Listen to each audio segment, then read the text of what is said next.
오늘 은혜 받으실 말씀은 욥기 23장 10절 말씀입니다. 욥기 23장 10절 말씀을 다 같이 봉독하겠습니다. 그러나 내가 가는 길을 그가 아시나니 그가 나를 단련하신 후에는 내가 순금같이 되어 나오리라. 아멘. 할렐루야, 할렐루야. 에베네셀 찬양대의 은혜로운 찬양에 감사드립니다. 할렐루야. 좌우 양옆에 분에게 인사하겠습니다. 참 잘 오셨습니다. 또 인사합니다. 예수님의 이름으로 사랑합니다. 예수님의 이름으로 축복합니다. 저는 오늘 본문의 말씀을 가지고 나의 가는 길을 아시는 하나님, 한번 따라해 보겠습니다. 나의 가는 길을 아시는 하나님, 나의 가는 길을 아시는 하나님, 나의 가는 길을 아시는 하나님이라는 제목으로 잠시 은혜를 나누기 원합니다. 미국의 제럴드 시처라는 목회자이자 신학교 교수님이 계세요.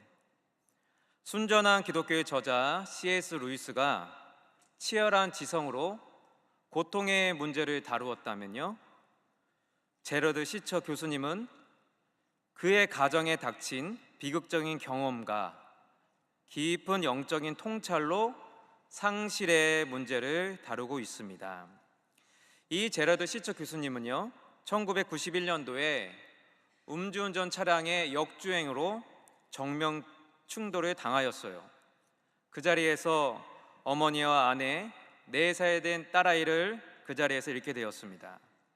그리고 나서 이 교수님이, 목사님이 정신을 차리고 보니까 8살 된 큰딸과 7살, 2살 된 두 아들과 함께 살아남았다고 합니다. 제러드 시처 교수님은요, 그 사고 이후에 심한 우울증과 무기력이 찾아왔고 그 상실의 고통은 회복하기 너무나 어려운 끔찍한 문제였다고 합니다. 어느 날 하나님께 기도하였습니다. 그 기도 가운데 하나님께서 꿈 가운데 보여주셨어요. 하나님께서 그때 그 사고 일어난 그곳에 계셨고 사랑하는 이들을 천국으로 맞아들이기 위해서 하나님이 거기 계셨다는 겁니다.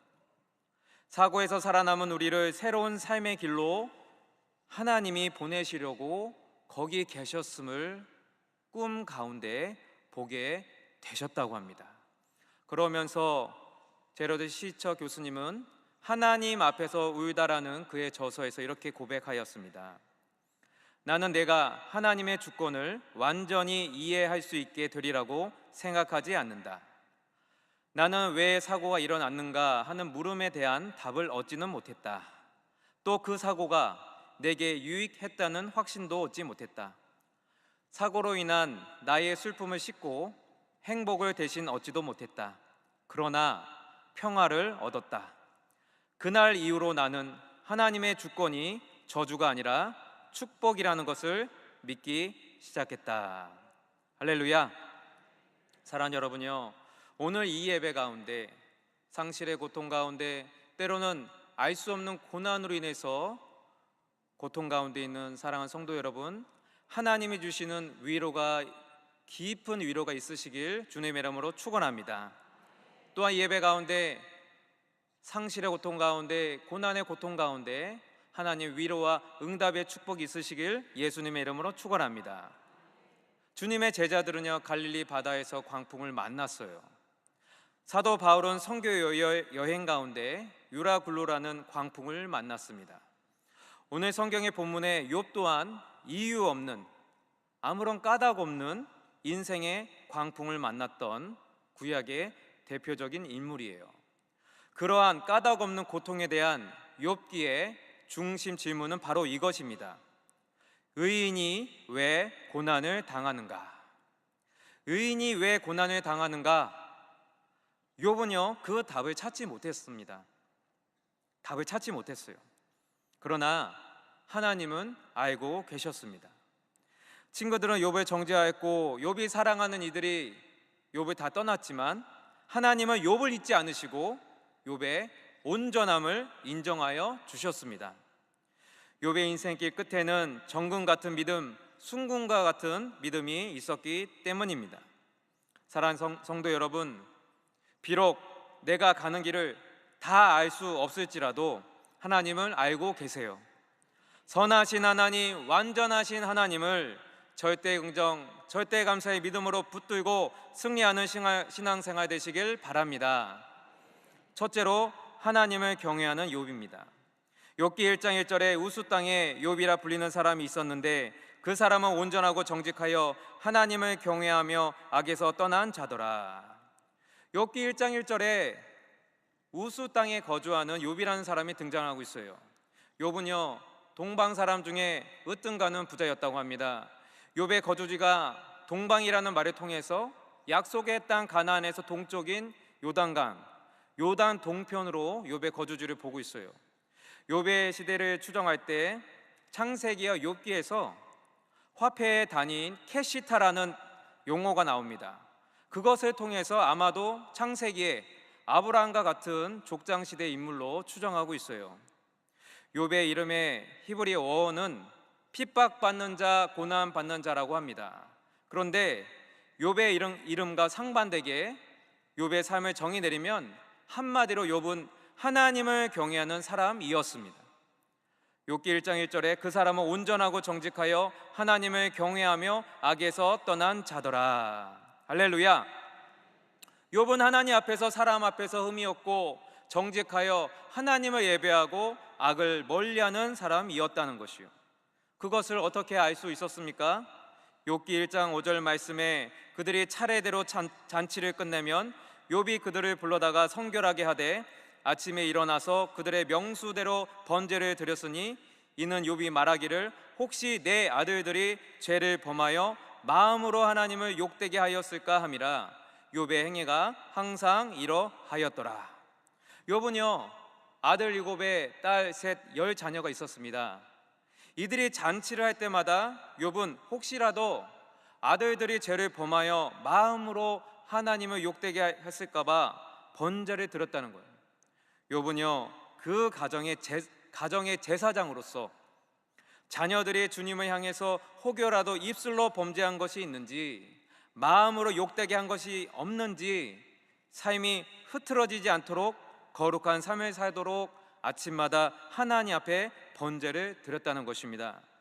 바로 이러한 욥의 모습이, 하나님을 경외했던 모습이 욥기 전체의 욥의 인생을 해석할 때 가장 중요한 영적 포인트라는 것이요. 아무런 조건 없는 신앙의 본보기의 모습이 바로 욥이었다는 것입니다. 그런데 사탄이요, 참소자입니다. 참소자 사탄이 하나님께 고발합니다. 욥기 1장 9절에 사탄이 야훼께 대답하여 이르되 욥이 어찌 까닭없이 하나님을 경외하리까. 사탄은요, 욥의 신앙을 인과율의 법칙대로 규정한 것이요, 욥이 아무것도 바라는 것이 없이 어찌 하나님을 경외하겠습니까? 아무런 이유 없이 하나님께 욥을 까닭없이 고발한 것이요. 그러나 욥의 신앙은 하나님만을 사랑하고 하나님 중심으로 살아가기로 결단한 절대 믿음, 절대 긍정의 사람이었습니다. 사랑하는 성도 여러분, 아무런 이유가 없다 하더라도 까닭 없이도 우리는 하나님을 믿고 따라가는 사람인 줄 믿습니다. 때로는 나의 바라는 것이 안 될 수도 있어요. 그러나 끝까지 하나님을 믿고 예수님을 따라가는 믿음 생활 하시길 주님의 이름으로 축원합니다. 둘째로, 까닭 없는 고난을 당하는 욥의 이야기가 나옵니다. 이제 욥의 삶 속에 고발자 사탄의 시험이 찾아오고 있어요. 욥의 신앙을 하나님이 주신 형통의 대가로 규정한 사탄의 고발로 시작된 그야말로 까닭 없는, 이유 없는 고난의 연속이었습니다. 욥기 1장 12절 말씀에 야훼께서 사탄에게 이르시되 내가 그의 소유물을 다 내 손에 맡기노라. 다만 그의 몸에는 내 손을 대지 말지니라. 사탄이 곧 야훼 앞에서 물러가니라.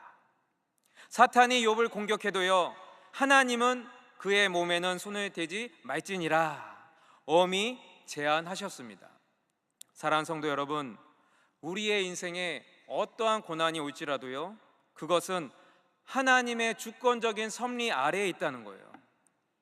때로는 하나님의 소극적인 허용 아래에서만 가능하다는 것을 믿으시길 바랍니다.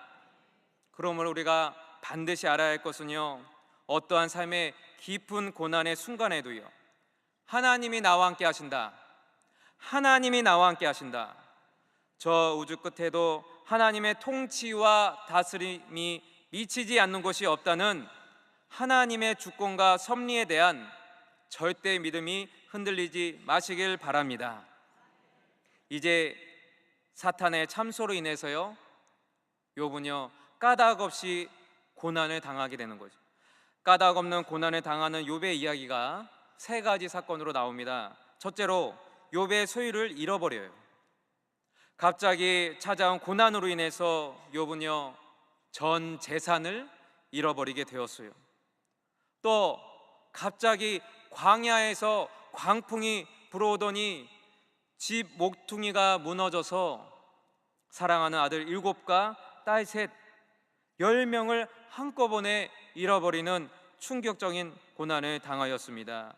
그야말로 이유를 알 수 없는 참혹한 고통으로 욥은 너무나도 슬퍼서 땅에 엎드려 통곡했습니다. 욥기 1장 21절 22절 말씀에 이르되 내가 모태에서 알몸으로 나와 싸운즉 또한 알몸이 그리로 돌아가오있지라. 주신 이도 야훼시요 거두신 이도 야훼시오니 야훼 이름이 찬송을 받으실지니다 하고, 이 모든 일에 욥이 범죄하지 아니하고 하나님을 향하여 원망하지 아니하니라. 욥은요 주신 이도 야훼시요 거두신 이도 야훼시요, 그의 입술로 그러한 삶의 소유물을 다 잃어버린다 할지라도 하나님 앞에 찬송을 드렸어요. 눈물로 찬송을 드렸습니다. 이 일로 인해서 하나님을 향하여 원망하지 않고 입술로 범죄하지 아니했어요. 이제 그 소유물에 이어서 사탄의 참소로 까닭 없이 욥의 생명이 위협을 받게 되었어요. 사탄은 하나님께 또다시 욥을 계속 참소하였습니다. 가죽은 가죽으로 대신할 수 있습니다. 사람은 자기 생명을 지키는 일이라면 자기가 가진 모든 것을 버립니다. 이제 사탄의 전략은 소유와 생명의 주권의 문제를 가지고 욥을 흔들어 버린 거예요. 그 소유물로 인해서, 그 몸의 질병으로 인해서 욥의 신앙을 흔들고 있다는 겁니다. 사탄이 욥이 소유로 흔들리지 않는다면 욥의 생명을 위협함으로써 욥의 신앙을 흔들고자 하는 사탄은 전략을 세웠어요. 그래서 이제 사탄은 욥을 쳐서 발바닥에서부터 정수리에까지 악성 종기가 나서 고생하게 하였어요.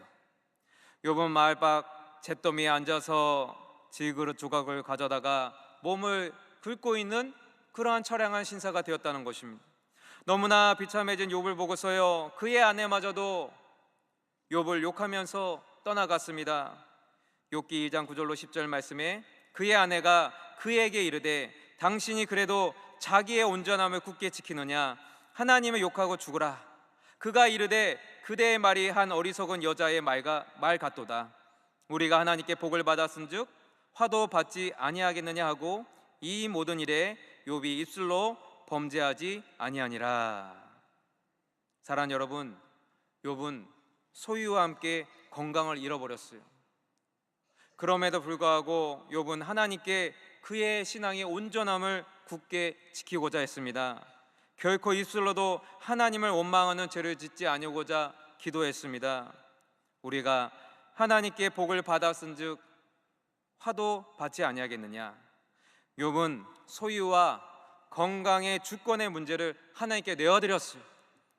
하나님께 복도 받았으니까 화도 받지 아니하겠느냐?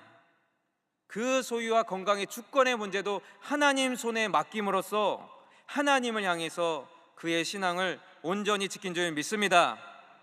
이제 까닭 없는 시험이 세 번째로 찾아옵니다. 욥의 세 친구들이 욥에게 찾아와요. 이른바 재난을 주는 위로자들입니다. 이제 욥의 새 친구들 엘리바스, 빌닷, 소발이 돌아가면서 찾아오면서 세 번에 걸쳐서 많은 조언을 욥에게 이야기하는 거예요. 그러나 그 수많은 조언들이 욥에게는요 깊은 상처로 다가왔다는 것입니다. 욥기 4장 7절에 생각하여 보라, 죄 없이 망한 자가 누구인가, 정직한 자의 끊어짐이 어디 있는가. 그렇게 욥에게 당한 고난이 죄의 결과라고 엘리바스는, 그의 친구들은 욥에게 이야기를 하는 것이에요. 그의 세 친구들 모두 다 욥이 당하는 고난은 죄의 결과다, 그러한 조언으로 욥의 마음에 깊은 상처를 주었습니다. 욥아, 너의 의로움이 결코 우리들만 못하다, 그것이 틀림없다고 주장을 한 것입니다. 이러한 욥의 세 친구들의 조언은요 원칙적이고 도덕적인 신학을 가지고 있었어요.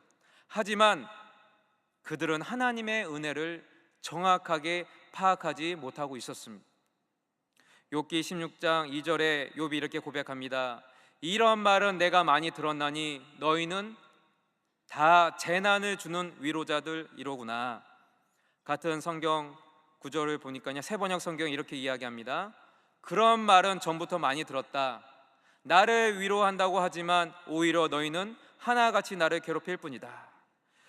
욥은 새 친구들을 향해서 너희는 재난을 주는 위로자들이구나, 나를 위로한다고 하지만 너희는 하나같이 나를 괴롭히고 있을 뿐이다. 그와 같이 친구들과 함께 의로움을 가지고서 논박하면서 여러 장에 걸쳐서 그렇게 이야기하면서 점점점 하나님 앞에 탄식하고 원망하는 모습을 보게 되었어요. 팀 켈러 목사님의 고통에 답하다라는 책에서 이렇게 목사님은 이야기를 하고 있습니다. 예수님은 주권자시면서도 고난 당하셨음을 기억하라. 고난이 하나님의 계획 밖에 있는 것이 아니라 그 일부임을 아셨던 것이다. 때론 삶이 몹시 불공평하게 펼쳐지는 것 같겠지만 하나님은 공정하시며 최종적으로 반드시 정의를 실현하신다. 우리에게는 이러한 신비를 깨달을 수 있는 힘이 필요하다. 팀켈러 목사님은 이렇게 이야기합니다. 예수님은 주권자시면서도 그 고난을 당하셨음을 기억하세요. 사랑하는 여러분요, 고난은요 부당하게 보이지만 동시에 정당하기도 하다. 이와 같이 팀켈러 목사님은 고난의 신비에 대해서 역설하고 있어요. 사랑하는 성도 여러분, 이유 없는 참소와 고난 가운데서도, 그 고통 가운데서도 고난 위에 계신 주님을 바라보시길 바랍니다. 우리가 다 이해할 수 없을지라도 성령님이 공급해 주시는 힘과 위로를 얻으시길 예수님의 이름으로 축원합니다. 고난 가운데서도 하나님은 여전히 공정하세요. 여전히 하나님은 반드시 정의를 실현하시는 그 하나님인 줄 믿습니다. 그러한 고난의 신비를 깨닫는 이 저녁 되시길 예수님의 이름으로 축원합니다. 셋째로, 마침내 축복받는 욥의 이야기가 나옵니다. 하나님은요 욥의 까닭 없는 고난을 다 알고 계셨어요. 비록 욥이 하나님을 향해서 탄식하면서 원망하면서 눈물을 흘리면서 하나님을 향해서 원망했을 때조차도 하나님은요 욥의 마음의 중심에 그 신실함, 너가 나에게 탄식하고 원망하더라도 나는 너의 마음을 안다, 그 마음의 중심을 하나님은 알고 계셨다는 것입니다. 욥의 하나님을 향해서 뜨거운 사랑과 그 마음의 신실함을 하나님은 알고 계셨어요. 그래서 욥은요 계속해서 고난 가운데서 하나님을 찾고 또 찾았습니다. 욥기 23장 3절 말씀에 내가 어찌하면 하나님을 발견하고 그의 처소에 나아가랴. 이제는 단지 지식의 차원에서 하나님을 알아가는 것이 아니라 하나님과의 만남을 추구하고 하나님과의 만남을 찾고 또 찾으면서 하나님을 더 알아가길 원하였다는 것입니다. 하지만 욥의 동쪽에도 서쪽에도 남쪽에도 북쪽에도 어디에도 하나님은 보이지 않으셨어요. 우리 인생에 때로는요, 손에 잡히는 거 없고 눈에 보이는 거 없고 귀에 들리는 거 없을지라도 우리는 욥과 같이 끝까지 하나님 은혜를 구하고 또 구하고 찾고 또 찾으면서 하나님만 의지하고 나아가시길 바랍니다. 욥은 그 고난 속에서도 끝까지 하나님을 신뢰하고 또 신뢰하고 고난의 정점 가운데서도 하나님을 향해서 잠잠하게, 하나님을 향해서 담대하게 고백을 하고 있습니다. 우리 오늘의 말씀이요, 욥기 23장 10절 말씀 다 같이 한번 봉독하겠습니다. 그러나 내가 가는 길을 그가 아시나니 그가 나를 단련하신 후에는 내가 순금같이 되어 나오리라. 아멘. 욥은요, 고난의 정점 가운데서 잠잠히 그리고 담대히 믿음의 고백을 하나님께 드리고 있습니다. 누가 뭐라 할지라도 그 어떠한 고난과 핍박의 상황 속에서라도 그러나 나는 하나님을 믿습니다. 하나님께서 나의 가는 길을 아십니다. 나를 단련하신 후에는 나는 숨금과 같은 믿음이 되어 나올 줄 믿습니다. 그러나의 믿음으로 하나님 앞에 나간 거예요. 그러나의 믿음을 가지고 담대히 하나님 앞에 나아갈 때 하나님 앞에 마침내 축복받는 욥이 된 줄 믿습니다. 욥은 고난을 통해서 상황과 환경을 뛰어넘는, 그 고난을 뛰어넘는 하나님의 은혜를 체험하게 되었어요. 그 상황과 환경을 뛰어넘어서 오직 하나님께 대한 절대 긍정, 절대 감사의 믿음을 배우게 된 것입니다. 이제 마침내 욥은요, 하나님과의 관계 회복의 축복을 받게 되었어요. 욥기 42장 5절로 6절 말씀에 내가 주께 대하여 귀로 듣기만 하였사오나 이제는 눈으로 주를 배움나이다. 그러므로 내가 스스로 거두어드리고 티끌과 제 가운데에서 회개하나이다. 내가 귀로 듣기만 하였사오나 이제는 눈으로 주를 배움나이다. 이제는 단지 지식의 차원이 아니라 그 고난 가운데, 기쁨스러운 가운데서 주님을 만나고 나서 주님을 눈으로 배운 거예요. 이제 손으로 주님을 잡고 이제 주님 앞에 귀로 듣고 이제 주님을 배우게 됐다고 인격적으로 주님을 체험하였다는 것입니다. 이것이 고난이 주는 하나님의 신비요 하나님의 축복인 줄 믿습니다. 고난 가운데 인격적으로 주님을 체험한 거예요. 사랑하는 여러분요, 이 저녁에 주님의 은혜와 주님의 사랑을 체험하시길 주님의 이름으로 축원합니다. 욥은 하나님 앞에 나와서 회개를 하게 되는 거예요. 하나님, 이제는 눈으로 주님을 배웠습니다. 이제는 하나님 저와 함께 하신다는 것을 상황과 환경을 바라보는 것이 아니라 깊은 고난 가운데 주님을 만나 뵙고 주님을 배웠습니다. 그러한 하나님과의 관계, 하나님과 잃어버렸던 그 깊은 관계의 회복에 놀라운 축복을 받게 되었다는 것이죠. 그러자 하나님은요, 욥을 질책하던 그 세 친구들을요 책망하셨어요. 그리고서 이제는 더 나아가서 하나님은 욥에게 그 친구들을 위해서 중보기도자, 친구들을 위해서 중보기도의 사명을 맡기셨다는 것입니다.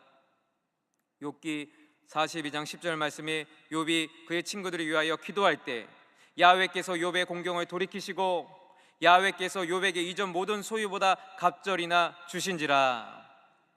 그렇게 욥은요 자신을 비난하던 친구들을 용서하게 되었어요. 하나님의 은혜를 체험하고 나서 친구들을 용서하자, 그리고 중보자, 기도자의 사명을 감당하고자 그의 친구들을 위해서 하나님께 기도하였습니다. 그때에 하나님은요 욥의 모든 공경을 돌이켜 주셨어요. 그리고 하나님은 욥에게 이전보다 갑절의 축복을 주셨습니다. 과거에 욥의 재산보다 2배로 회복시켜 주시고 다시 10자녀들을 주시고 무엇보다 140년을 더 사는 장수의 복을 받았어요.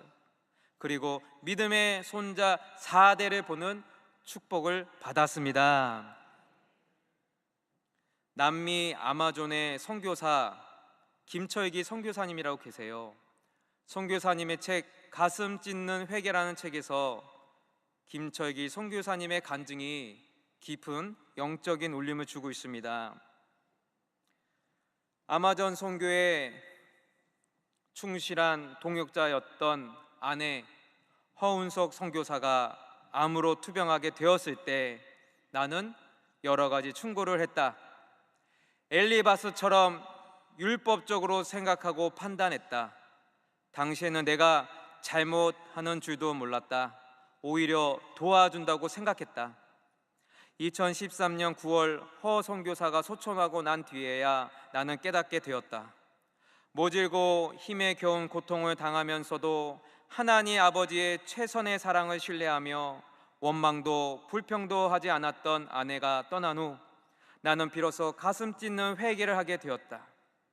내가 하는 모든 것이 내 자랑과 업적이고 자기의였던 나에게 아내 허선교사의 죽음은 강력한 회개의 통로가 되었다. 그녀의 믿음이 나를 변화시키고 길 잃은 많은 사람을 주님께로 돌이켰다. 김철기 선교사님은요, 천국 가신 아내 허은석 선교사님에 대해서 간증을 하는 것이요, 그 아내 허은석 선교사님은요 불같은 시험을 당하게 됩니다. 그리고 폐암이 재발되어서 극심한 고통 가운데서도 그 고통을 하나님이 허락하신 선물로 여기셨어요. 아마존 원주민의 복음 위에서 하나의 미랄이 되어서 천국 가신 허은석 선교사님은 선교의 사명을 감당하신 것입니다. 그리고 그 이상과 헌신이 가슴 찢는 회개의 통로가 되어서 수많은 영혼들을 주님께로 인도케 하신 것입니다. 이제 말씀을 마치도록 하겠습니다. 우리 로마서 8장 28절 말씀이 있는데요, 이 말씀 다 같이 한번 읽어보겠습니다. 우리가 알거니와 하나님을 사랑하는 자 곧 그의 뜻대로 부르심을 입은 자들에게는 모든 것이 합력하여 선을 이루느니라. 아멘. 사랑하는 성도 여러분, 인생을 살아가면서 우리는 때로는 이해할 수가 없어요. 때로는 그 상실의 고통으로 인해서 그 고난을 우리는 다 알 수 없을지라도, 때로는 다 이해할 수 없을지라도 하나님은요 모든 것이 합력하여 선을 이루신 줄 믿습니다. 한번 따라하겠습니다. 하나님은 선하십니다. 선하신 하나님, 좋으신 하나님, 그 하나님께서요 모든 것이 합력하여서 저와 여러분 삶 속에 선하신 일을 행하신 줄 믿습니다. 그 선하신 하나님을 바라보시면서 우리 삶의 고난과 간증을 통해서 많은 영혼을 주님께로 인도하는 회개의 통로요, 축복의 통로요, 기적의 통로가 되시길 주님의 이름으로 축원합니다. 축원합니다. 기도하시겠습니다. 사랑과 은혜가 많으신 하나님, 오늘 주일 저녁 예배로 나와 하나님 앞에 신령과 진정으로 예배드리게 하심을 감사드립니다. 때론 다 이해할 수 없을지라도, 눈에 보이는 것 없고 손에 잡히는 것 없고 귀에 들리는 것 없는 상황일지라도 오직 예수님의 십자가 바라보게 하여 주시옵소서. 끝까지 선하신 하나님의 말씀을 붙들고 순금과 같은 믿음으로 승리케 하여 주시옵소서. 하나님의 때에 하나님의 방법으로 하나님의 절대적인 주권과 섭리 가운데 모든 것이 합력하여 선을 이루실 줄 믿습니다. 그러한 놀라운 하나님의 기적과 축복이 반드시 임하게 하여 주시옵소서. 감사드렸고 우리 주 예수님의 이름으로 기도드려옵나이다. 아멘. 이 시간에 마음이 소원이 있으신 분은 가슴에 손 얹고, 아프신 데가 부신 분은 아픈 데 손 얹고 하나님께 기도하겠습니다. 사랑과 은혜가 풍성하신 하나님 아버지 감사합니다. 이 주일 저녁에 하나님 앞에 나와 신령과 진정으로 고난 가운데 또 어려운 가운데도 끝까지 주님만 바라보고 기도하게 하심을 감사합니다. 하나님 홀로 영광 받아 주시옵소서. 이 시간에 연약한 가운데, 고난 가운데, 문제 가운데 주님 앞에 나왔습니다. 아버지 하나님, 하늘문 열어 성령으로 충만하게 기름 부어 주시옵소서. 머리부터 발끝까지 성령으로 충만케 하여 주시옵시고 지혜와 명철을 더하여 주시옵소서. 이 시간에 나사렛 예수 이름으로 명하노니, 예수 이름으로 명하노니 모든 마음의 병은 떠나가 있지어다. 근심 걱정 불안과 두려움은 예수 이름으로 떠나가 있지어다. 정신질환 떠나가 있지어다. 우리 몸과 마음을 괴롭히는 원수 마귀야 한 길로 왔다 일곱 길로 떠나가 있지어다. 가정의 문제, 재판의 문제, 장막의 문제, 자녀의 문제가 예수 이름으로 해결될지어다. 하나님 아버지, 일가 친척을 구원케 하여 주시옵시고 올 가을에 전도의 문을 열어주사 많은 영혼들 주님의 전으로 인도케 하여 주시옵소서. 하나님 아버지, 자녀들 머리에 안수하여 이 시간에 기도합니다. 하나님, 결혼의 문을 열어주시옵시고 잉태의 축복을 받게 하여 주시옵시고, 특별히 우리 수험생 자녀들, 취업생 자녀들의 합격과 진로의 문을 열어 주시옵소서. 이 시간에 믿음으로 아픈 데 손 얹었습니다. 저가 채찍에 맞음으로 너가 나음을 입었도다. 하나님 말씀에 의지하여 기도하오니 머리부터 발끝까지 뼈마디 관절과 골수 세포 하나하나 주님 치료하여 주시옵소서. 각종 질병, 희귀병, 난치병은 예수 이름으로 떠나가이지어다. 암은 떠나가이지어다. 종양과 염증과 허리와 관절병, 피부병은 예수 이름으로 묶임받고 떠나가이지어다. 예수 이름으로 원수마귀, 귀신과 사탄은 떠나가이지어다. 올 한해 기도하고 작정한 것들이 있습니다. 주님, 사업의 문을 열어주시옵시고 경제가 어렵다 하더라도 11조가 늘어나는 축복을 받게 하여 주시옵소서. 하나님, 올 한해 마음의 소원이 싸우니 이 시간에 이 저녁에 마침내 응답하여 주시옵시고, 기도하고 구한 것은 받은 줄로 믿으라 하셨사오니 믿음대로 될지어다. 감사하고 우리 주 예수님의 이름으로 기도하옵나이다. 아멘. 지금은 우리 주 예수 그리스도의 크신 은혜와 하나님 아버지의 극진하신 사랑하심과 보혜사 성령님 내 주인도 충만 교통하심이 나의 가는 길을 아시는 하나님을 끝까지 믿고 나아가는 믿음의 권속들 머리 위에, 가정과 자녀, 사업과 범사 위에 지금부터 영원토록 함께 계실지어다. 아멘.